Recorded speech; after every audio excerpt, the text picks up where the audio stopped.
জেলার চিকনহাটির ট্রফির সাউন্ডের মালিক বাপি বলছি রে। আমার সাথে কম্পিটিশন করে জিততে পারিস না বলে এখানে ওখানে আমার নামে বাজে বাজে কথা বলে বেড়াস। শোন তোরা যখন মায়ের কোলে শুয়ে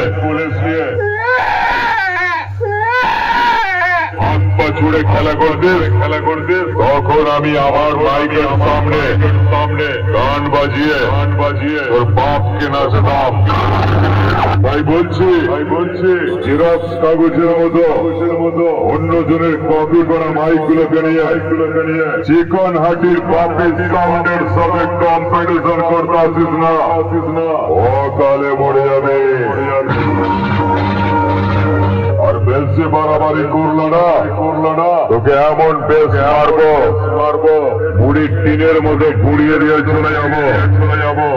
নদী আর টিন ভাঙা লোহা ভাঙার কাছে তোর সেটটা বিক্রি করে তবে মনে রাখবে।